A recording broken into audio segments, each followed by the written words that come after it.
ससुराल में जेठ जेठौत, स्कूल में गुरु, सब लोगन मोबाइल चलावत हुई है।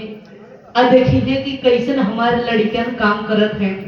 हम तो सोची थो दो पैसा कमाई लेकिन सभ्य तरीके से रही, मान सम्मान से गई। इतना हमारा प्रयास रहा था मास्टर साहब बिरहा के स्वर दई के आई तक बिरहा शुरू हो जाएगी।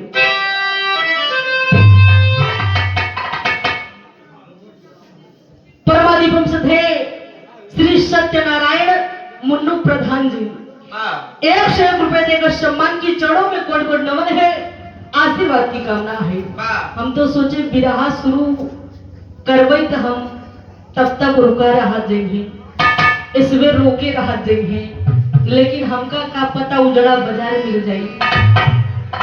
1 रुपए देकर सम्मान की चढ़ों में कोट कोट नमन है, आशीर्वाद की अपेक्षा है। मास्टर साहब स्वर क्या हुआ?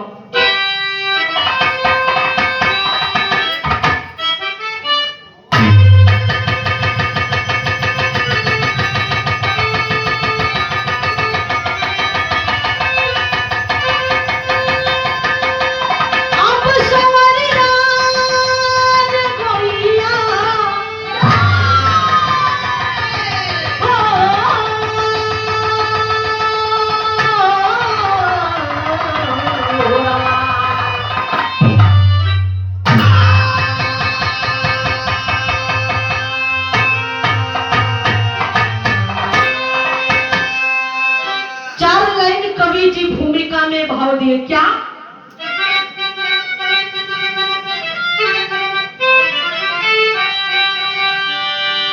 नारी शक्ति में होती है वो तीव्रता,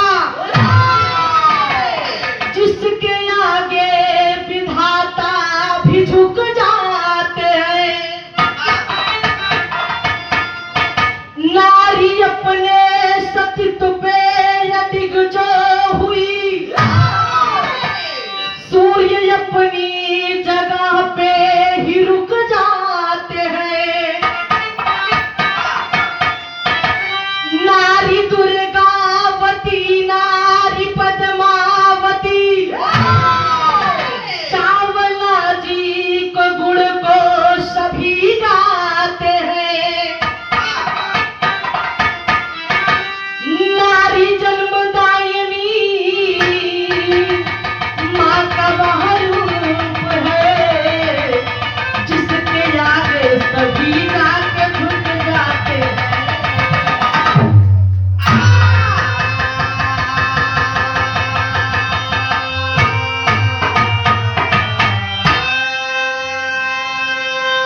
बिरहा में बड़ी बढ़िया गजल का लाइन में कहनावा,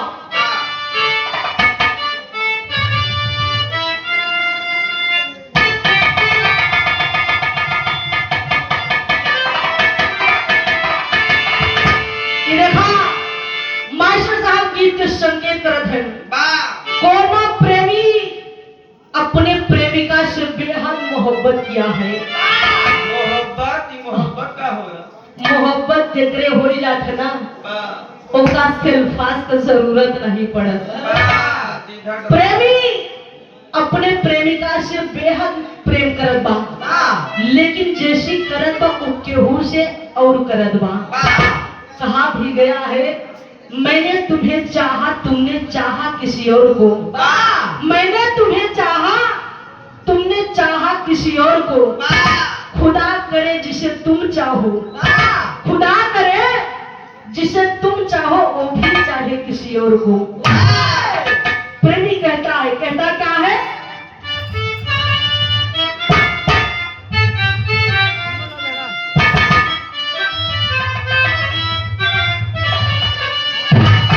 तो प्यार है किसी और का, तो प्यार है किसी और का, तुझे चाहता कोई और।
के अगर आप लोगन जितना जने हाथ गया अगर मूड मिजाज बनाई के सुनी है तो कहानी में आनंद जरूर आई। ये हमारा विश्वास बा भरोसा बा कहना है नजम में।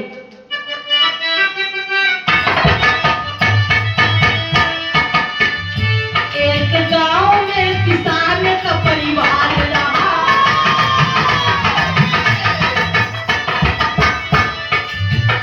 ही गरीब लेकिन गुलाम ने कौजियार रहा।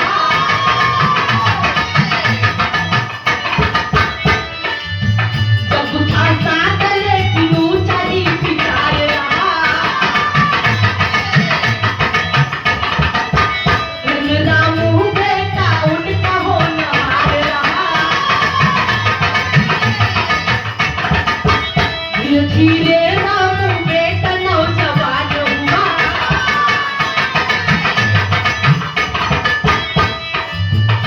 नेक ईमानदार बड़ा ही गुणवान हुआ।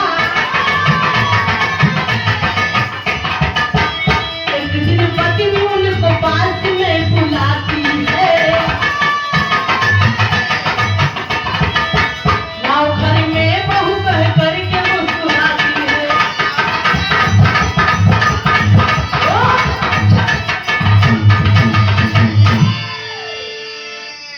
बाबूजी आप सबके सामने एक रोचक दास्तान पेश है। गांव में किसान रहता था जिसका नाम जग्गू था। घर में पत्नी उसका एक ही बेटा रामू जो कि बड़ा ही नेक ईमानदार है और होनहार लड़का है। घर में गरीबी है लेकिन जग्गू और उसकी पत्नी ने बड़े लाड प्यार से रामू की परवरिश की है और अच्छे संस्कार दिए हैं। बाबूजी समय बीतता गया, धीरे धीरे रामू नौजवान शादी योग्य हो गया। एक दिन दोपहर में जग्गू खा पीकर चारपाई पे लेटा है, तब कोई बुढ़िया करत का बिरहा में तर्ज लगी।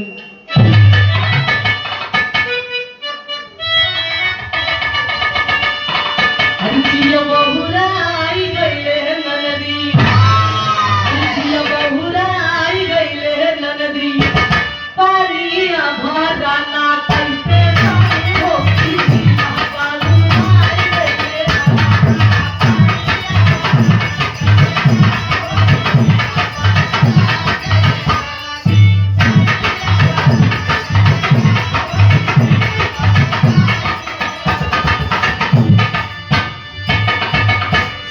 मोहे मारे लगन गरिया में,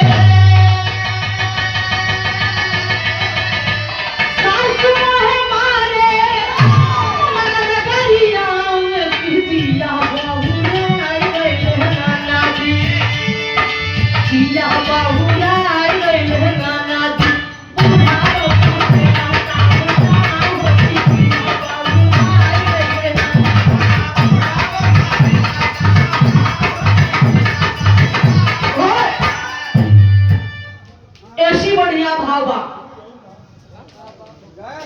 बुढ़िया करत का कहना है, पानी लेके आई गई बुढ़िया, पानी लेके आई गई बुढ़िया, जागू का दिहाली जागा होगी, पानी लेके आई गई बुढ़िया।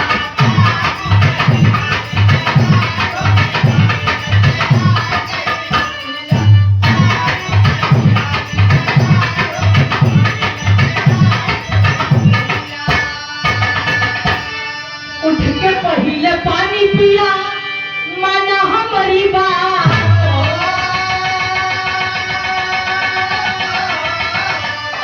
खाई खाई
पानी पीगा। अब बुढ़िया जोड़ा पान और भोला छाप जाफरानी सुरती खाए, मुंह गुलगुलावत बगले बचिया पर बैठी। बुढ़वा का तो बोला का कहती हाँ। बुढ़िया का ताकि तोरे समझ में कुछ आवत है कि नहीं? बेटवा जवान होइगा है, शादी ब्याह होई कि ना होई, घर में बहू आई कि ना आई? बुढ़वा कहा तो शादी ब्याह तो हुई, लेकिन जब कायदे का लड़की मिले तब ना। बुढ़िया कहा था कायदे का लड़की ढूंढत ढूंढत बेटवा बुढ़ाई जाई, अब तुमका लड़की नहीं मिलती है। एक बात जान ला, रामू के जितना सगी समोरी रहे सबके शादी होएगा, सभी दो लड़के का बाप होएगे। अब तू काने में तेल डाले बैठा है। एक बात जान ला, आँखी की रोशनी कमजोर होएगा है, रोटी सेकत हाथ जल जाता। भलाई चाह तो जल्दी जल्दी रामू की शादी कर दा, और नहीं तो फलानी तुमका जन्म भर रोटी सेक कर ना देंगे। बाबूजी बुढ़वा सन्न हो गया। बुढ़वा कहा था ठीक है तो अपन मुहना तक पहुंच। बुढ़िया कहा था का मार मुहना, जब देखा तब तुम मुहने निहारा था, आखिर कहा कभी कहा हमरे मुहना में। बुढ़वा कहा जो पनवा चुआ है मोके तो पोछ ले। बाबूजी बुढ़िया अपन मुंह पोछ ले था। होता क्या है, विदेशिया में कहना है, कहना है बीतल दुई चार दीना बाबूजी सावैया, रामू के मामा गईले आई हो।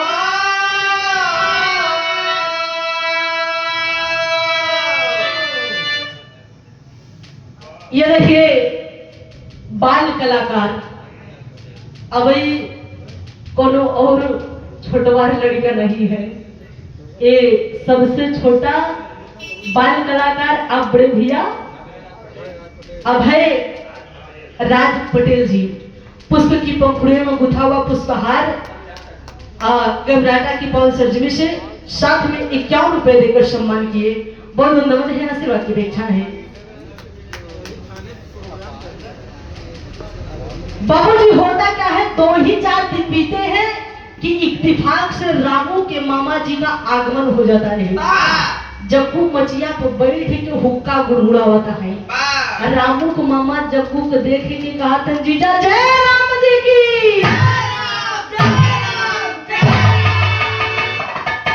जग्गू कहे जय राम जी की। जग्गू जोर से कहा था रामू तोर मामा लगे,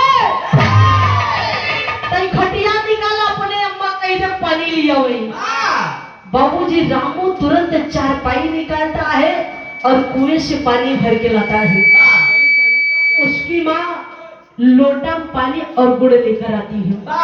बाबूजी रामू के मामा जल जलपान करने के बाद हालचाल पूछते हैं और बातचीत शुरू हो जाती है। इसी दौरान जग्गू करते क्या है, कहना है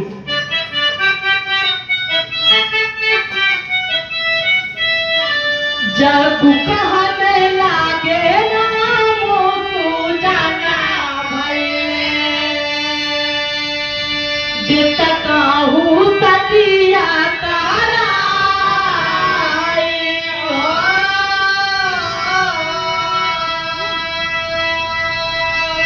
इसी दौरान जग्गू रामू के मामा से कहते हैं कि रामू अब शादी योग्य नौजवान हो गया है, इसके योग्य कहीं लड़की हो तो बताइए, इसकी शादी कर दी जाए। बाबूजी रामू के मामा कहते हैं जीजा जी ये तो बड़ी अच्छी बात है। अरे फला फला गांव में सीताराम जी की बेटी गायत्री है ना, बड़ी सुंदर सुशील और गुणवान है। मैं तो कहता हूँ जीजा जी पहले चलकर आप उसे देख लीजिए तब बात होगी। बाबूजी इस तरह शाम हो जाती है, सभी लोग खा पी कर सो जाते हैं। अगले दिन जग्गू और रामू के मामा सीताराम जी के यहाँ पहुंच जाते हैं। राम रमोजा होने के बाद जल जलपान होता है। इसी बीच गायत्री को बुलवाया जाता है। जग्गू गायत्री की सुंदरता विनम्रता को देखकर खुश हो जाता है और कहता है कि मुझे लड़की पसंद है, आप जब चाहे मेरे लड़के रामू को देख सकते हैं। बाबूजी होना क्या था, अगले ही दिन सीताराम जी जग्गू के यहाँ आकर रामू को देखते और पसंद कर लेते हैं और एक अच्छी सी मुहूर्त लेकर शादी की तारीख पक्की करके अपने घर को वापस आ जाते हैं।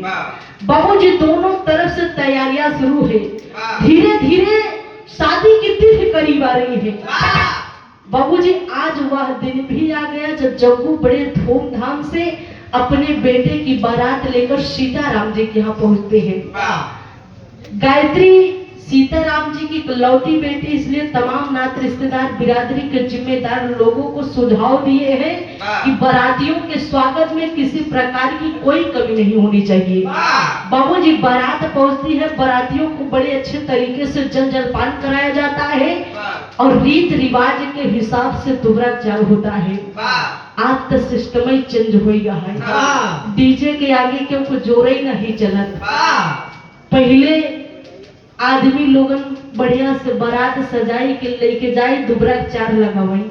अब आधा से ज्यादा लेडीज बारात लेके जाता है ना, दुबरा का चार नाचत की जाता है, दुबरा चार लगावत है।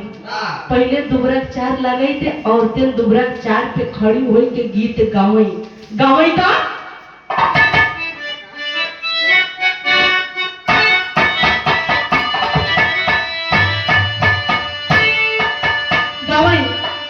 जलसा होई निकला गई दुआरे पे, ससुर के आना तरफ निकला गे,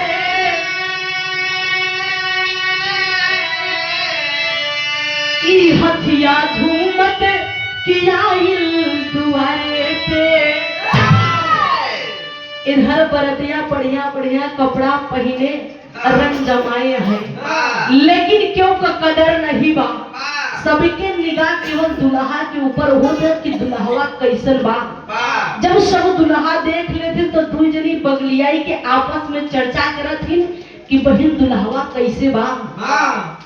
कहीं बहन दुल्हवा तो ठीक बा, लेकिन तनी ओकर निकुरवे टेढ़ बा। कितना निक दुल्हा रही, लेकिन इसमें कमी जरूर निकाल देंगे। बाबूजी दोहरा चार समाप्त तो होता है, उसके बाद भोजन की तैयारी होती है। इधर भोजन तैयार हुई कि लोगन भोजन करे लागत है। आज बफा सिस्टम चल गया है, घराती बराती औरत मर्द सब एक साथे भोजन करते हैं, एक साथे भोजन करते हैं। आ दुल्हा का नंबर जयमाल के बाद लगा था। पहले रिवाज रहा टाट पट्टी बिछाई दिन जाई, सारा बराती दुल्हा बल्हा भोजन करे बैठ जाए। इधर भोजन करे बैठ जाए, इधर माई बहन हरे गीत गौरही शुरू कर दी। गाँव कैसे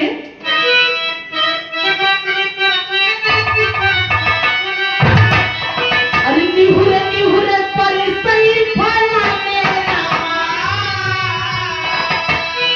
निहुरे निहुरे पर सही फला मेरा मातिया घूमिला होई जाई।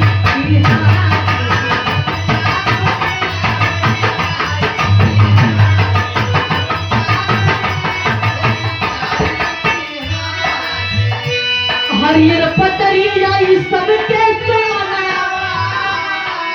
यहर वहर रहले निहारी की। कईयों का सोरा बगल में धरल बा, कटहर के बनी तरकारी की। पूरी कचौड़ी के लाइन लगल बा, बुढ़ऊ झाकई मोहारी की। अब बराती में सबसे ज्यादा रंगी बुढ़ऊ दादा हरेंद्र रहा था।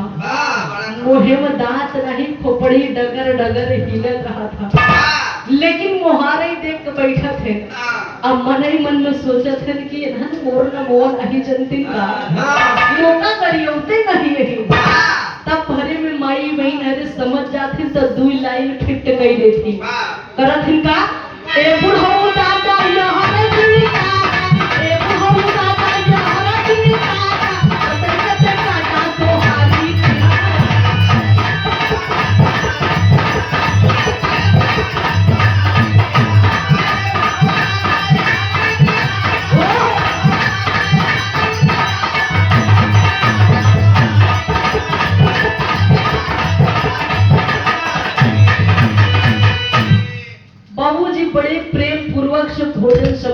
जाता, रात में बढ़िया से विवाह भी संपन्न हो जाता। सुबह लड़की की विदाई होती है। गायत्री सखी सहेलियों से मिलकर माँ से मिलने के बाद पिता सीताराम जी के पास आती है। पिता भावुक होकर कहते हैं विरह में दर्द लगी।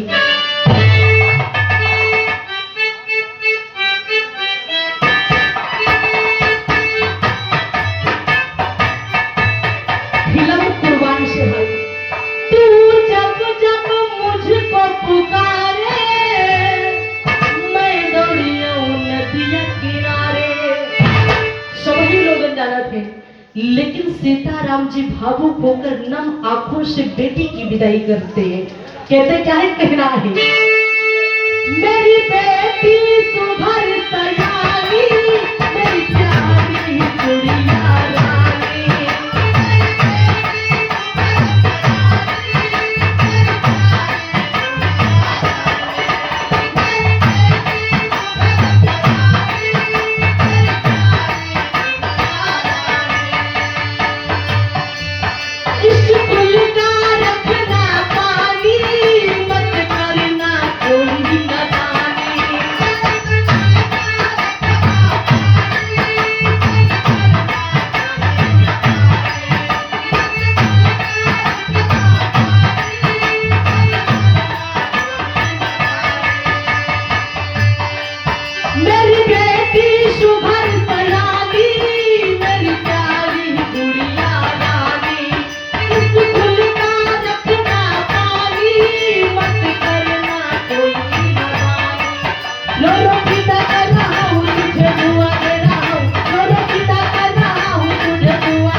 राजू स्वीट हाउस, राजू पाल स्वीट हाउस मुआयना की 500 से 51 रुपए देकर सम्मान की बहुत नमन है, आशीर्वाद की कामना है।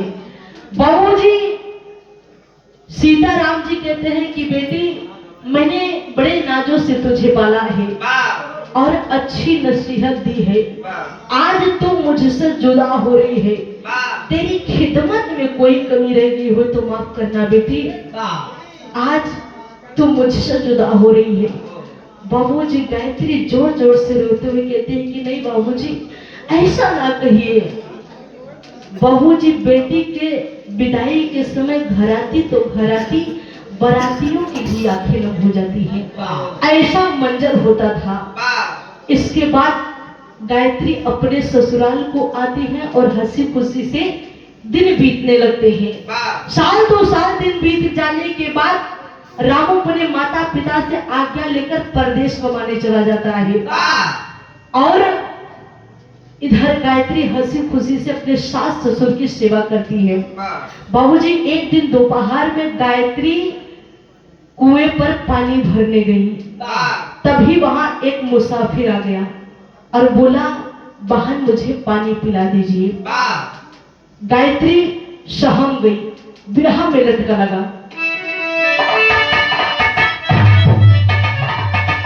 अरे लगली पिया, अरे लगली पिया, पिया बा हमके पानी लगली पिया।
वंशज है आप बड़े भैया रोहित यादव पूरे दुर्गी की पाल सरजमी से।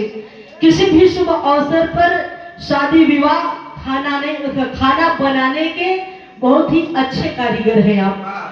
जेका भी भोजन बनवावे को होई रोहित भैया से आप लोगों संपर्क करी है। 51 रुपए देकर सम्मान के चढ़ों में कोट कोट नमन है, आशीर्वाद की कामना है। बाबूजी गायत्री सहम गई क्योंकि उसके शरीर पे कपड़े कुछ कम थे।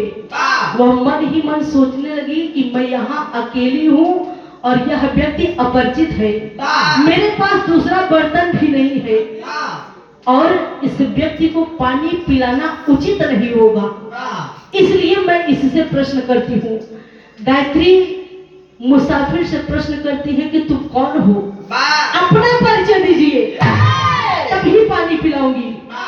मुसाफिर कहता है कि मैं राही हूँ। गायत्री कहती है तो राही तो दो है, उनमें से तुम कौन हो। बाबूजी मुसाफिर निरुत्तर हो गया। गायत्री उसे पानी नहीं पिलाती है, विरह में तर्ज लगी।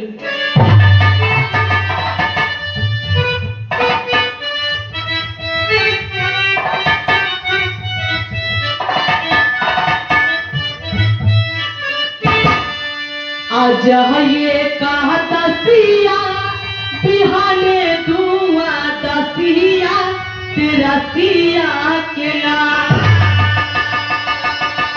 आई हई पिया पारा दसिया तेरा सिया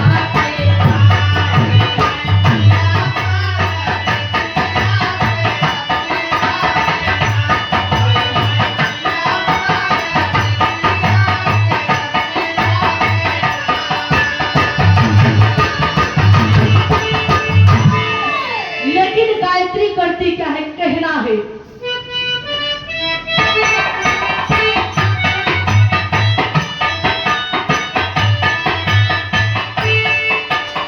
दबहरा उठाई गोरी चली राही यही तबले आई गई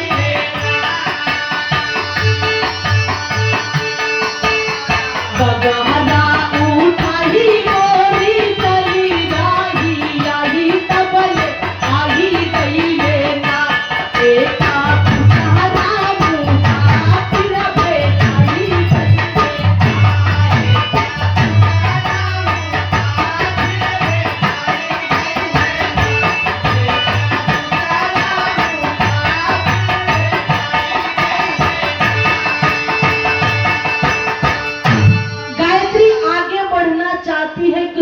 मुसाफिर आ गया, बोला कि बहन मुझे पानी पिला दीजिए।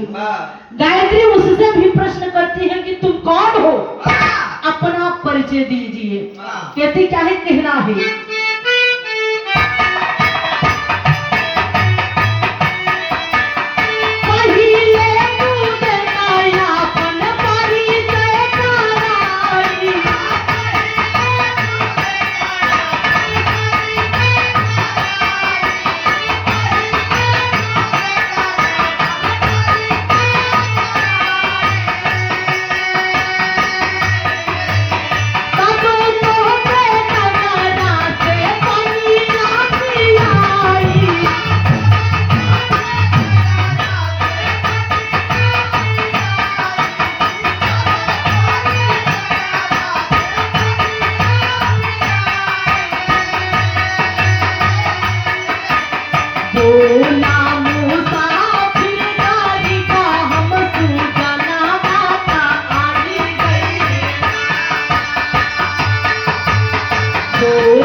गरीब हूँ।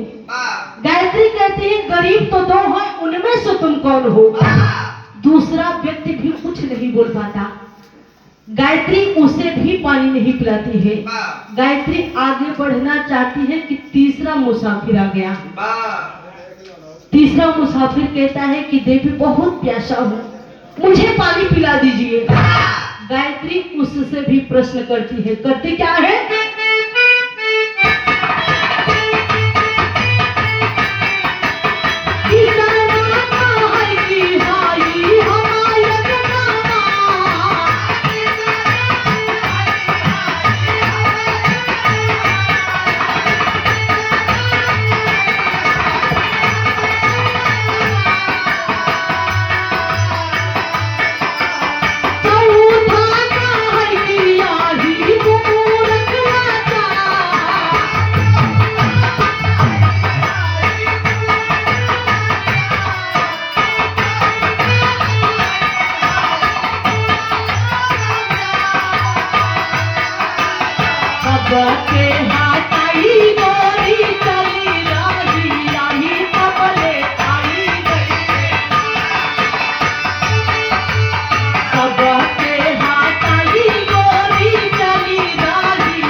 तीसरा मुसाफिर कहता है कि मैं गंवार हूँ।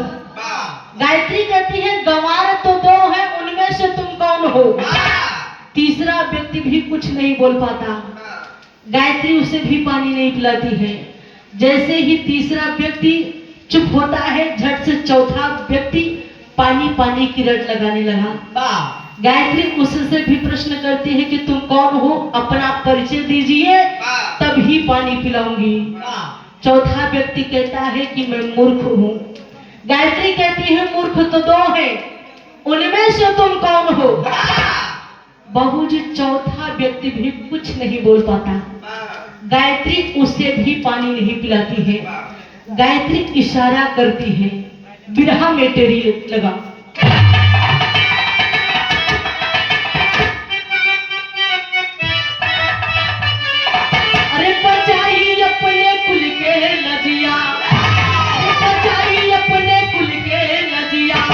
सबको घर बुलवा कर पानी दिया पिलाई।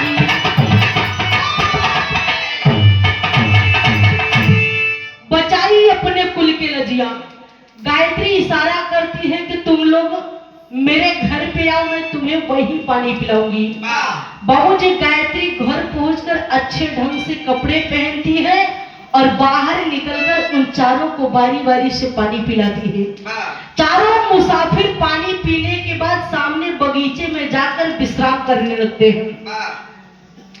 बाबूजी ऐसा दृश्य बुढ़वा जग्गू दरवाजे से देखत बा। होत का बात चौक में कहना है।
सारा दृश्य बुढ़वा जग्गू दरवाजे से देखा था।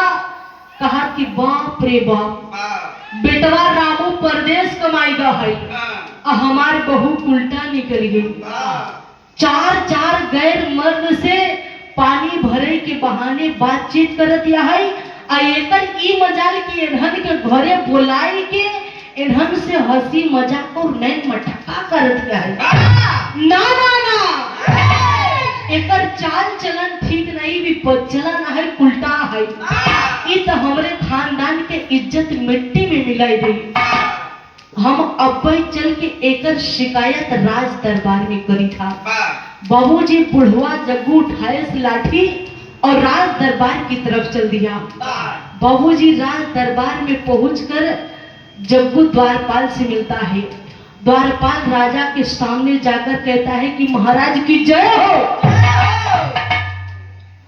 राजा कहते हैं कहो द्वारपाल क्या बात है। द्वारपाल कहता है कि महाराज फला फला किसान आपसे मिलना चाहता है। राजा कहते हैं जाओ से लेकर आओ। बाबूजी जग्गू राजा के सामने पहुंचकर गुहार लगाता है। होता क्या है पहापट में कहना है सारी बातें जग्गू दिया बताई तवने छनवा हो। सारी बातें जग्गू दिया बताई तवने छनवा हो। न्याय कराना ही चाहिए बढ़िया मकान पर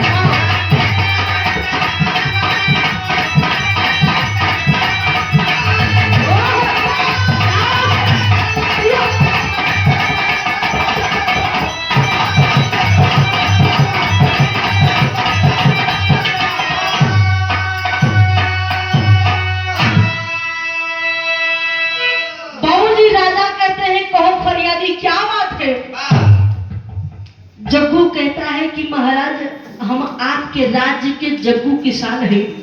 हमारे बेटवा परदेश कमाई गया है और हमार बहू उल्टा निकल गया है। महाराज हमारे कुल खानदान की इज्जत मिट्टी में मिल जाएगी। हमका न्याय चाहिए। बाबूजी राजा करते क्या है कहना है सुन के बातें महाराज जी नौकर को बुलवाए।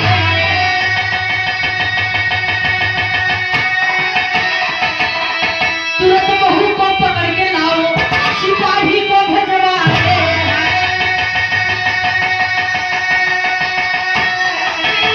बहन बेटी बनकर आओ या बहू बनेगा जनवा हो। बहन बेटी बनकर आओ या बहू बनेगा जनवा हो। न्याय कराना ही चाहिए बढ़िया मकान पर आओ।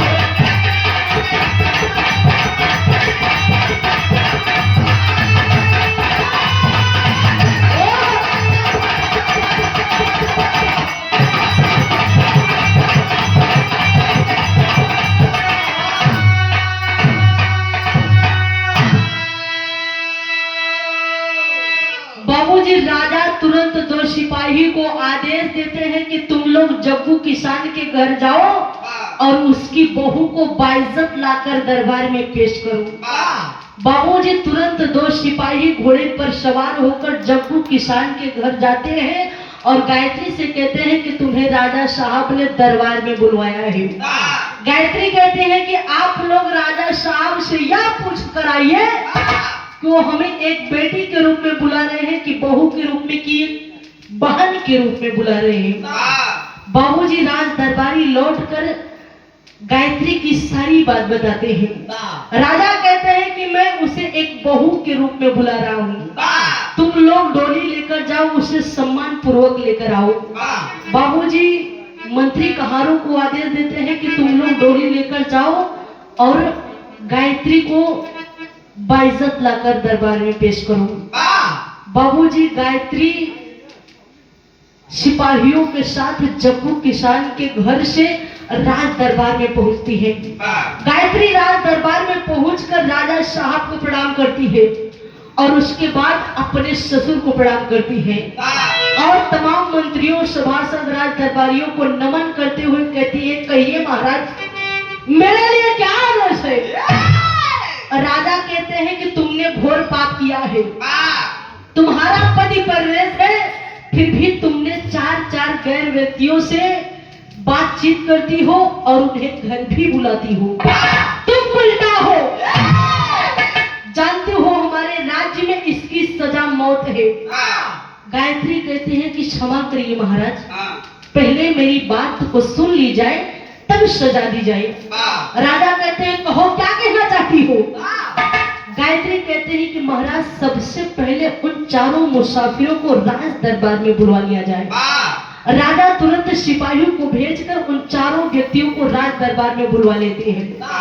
बाबूजी, गायत्री सबसे पहले मुसाफिर को राजा के सामने पेश कर देती है और कहते हैं कि महाराज सबसे पहले इसी व्यक्ति ने मुझसे पानी पीने की अपील की थी।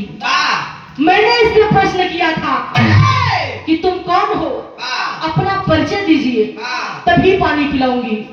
इसने अपने आप को राही कहा था। हुजूर, इससे पूछा जाए क्या यह बात सत्य है। राजा मुसाफिर से डांट कर पूछते हैं क्या बहू की बात सत्य है। मुसाफिर कहता है कि हाँ महाराज, इनकी बात सत्य है।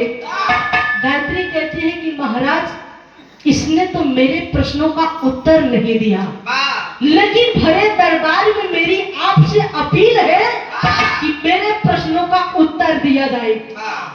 बाबूजी, राजा तुरंत तमाम मंत्री सभासद राज दरबारियों से कहता है कि जो भी बहू के प्रश्नों का उत्तर देगा उसे हम मुंबागा इनाम देंगे। बाबूजी, राज दरबार में सन्नाटा छा जाता है, कोई भी बहू के प्रश्नों का उत्तर नहीं दे सका। तब राजा गायत्री से कहते हैं कि बहू, क्या तुम इस प्रश्न का उत्तर दे सकती हो। गायत्री कहती है कि हाँ महाराज, मैं इस प्रश्न का उत्तर दे सकती हूँ। गायत्री करती क्या है, आल्हा में कहना है।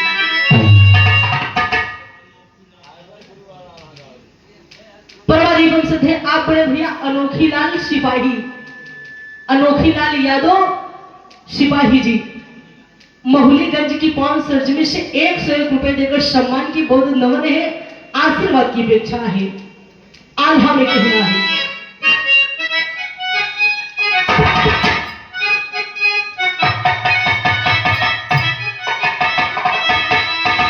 राही जगातिया में दुई को हो गई भैया,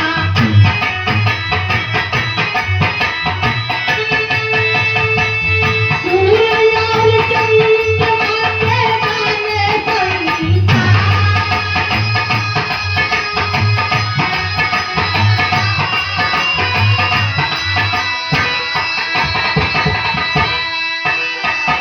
गायत्री कहती है कि महाराज, दूसरे मुसाफिर ने अपने आप को राही कहा, जबकि इस संसार में केवल दो ही राही है, सूर्य और चंद्रमा। आज तुम तीसरे कहां से आ गए। बाबूजी, गायत्री की बात सुनकर राज दरबार में सन्नाटा छा जाता है। तभी गायत्री दूसरे मुसाफिर को राजा के सामने पेश कर देती है। गायत्री कहती क्या है, कहना है।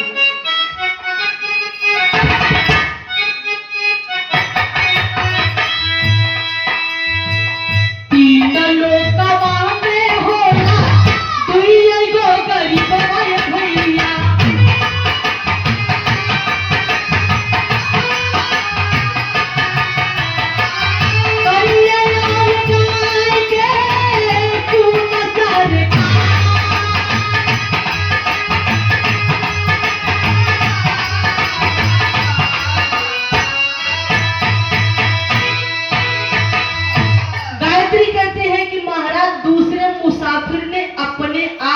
गरीब कहा, जबकि संसार में केवल दो ही गरीब हैं, कन्या और गाय। आज तुम तीसरे गरीब कहां से आ गए। बाबूजी, बहू की बात सुनकर राज दरबार के लोग आश्चर्यचकित हो जाते हैं। तभी गायत्री तीसरे मुसाफिर को राजा के सामने पेश कर देती है। गायत्री के तीसरे प्रश्न का उत्तर भी राज दरबार में कोई नहीं दे पाता। तब गायत्री कहती है, कहती क्या है,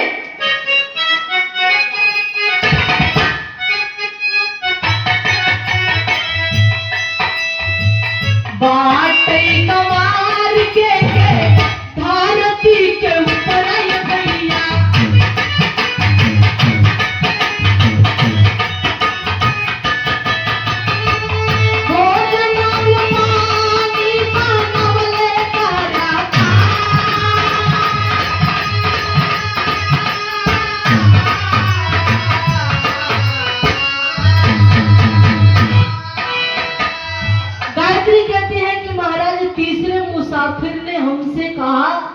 कि मैं गंवार हूँ, जबकि इस संसार में केवल दो ही गंवार हैं, भोजन और पानी।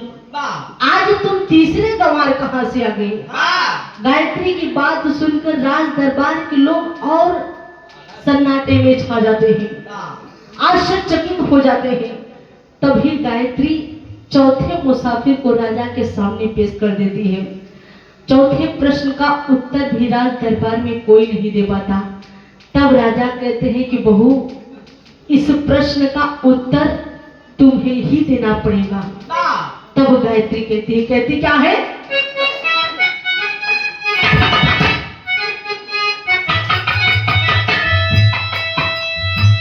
ससुरुज पहिला मूरत बैठे सभा में भैया,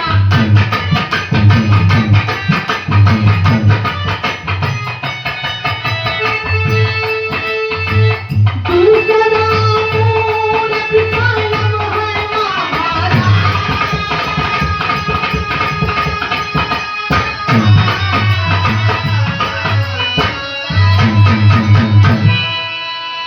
गायत्री कहती है कि महाराज, चौथे मुसाफिर मुझसे कहा कि मैं मूर्ख हूँ, जबकि इस राज दरबार में केवल दो ही मूर्ख हैं। पहले मूर्ख मेरे ससुर जी और दूसरे मूर्ख स्वयं आप। गायत्री की बात सुनकर राजा क्रोधित हो गए। कहते हैं कि बहू, अगर यह बात तुम सिद्ध नहीं कर पाओगी तो तुम्हें सजाए मौत दी जाएगी। बताओ कि कैसे तुम्हारे ससुर और मैं मूर्ख हूँ। गायत्री कहती है कि महाराज, मेरे ससुर जी बिना सोचे बिना समझे मेरी शिकायत करने राज दरबार में चले आए। अगर यह बात मुझसे घर ही पूछते तो मैं इन्हें बता देती, इसलिए पहले मूर्ख मेरे ससुर जी हैं। और महाराज, आपने मेरे ससुर की बात सुनकर बिना विचार किए बिना पूछताछ किए मुझे, जिसे आपने बहू का दर्जा दिया, उसे राज दरबार में बुलवा लिए और इस तरह के प्रश्न किए गए महाराज, और मुझे भरे महफिल में अपमानित होना पड़ा। इसलिए दूसरे मूर्ख आप हैं। बाबूजी, राजा गायत्री की बात सुनकर आश्चर्यचकित हो जाते हैं, अवाक हो जाते हैं। होता क्या है, दादा पनहरी के भाव में कहना है,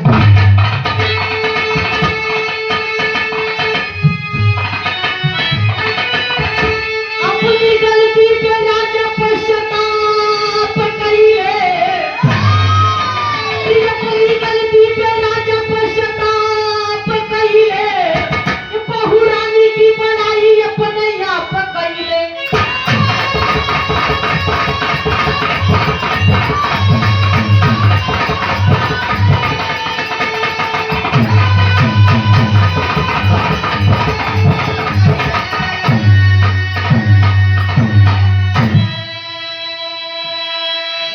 ऐसी बहू बेटियों पे हम सबको ना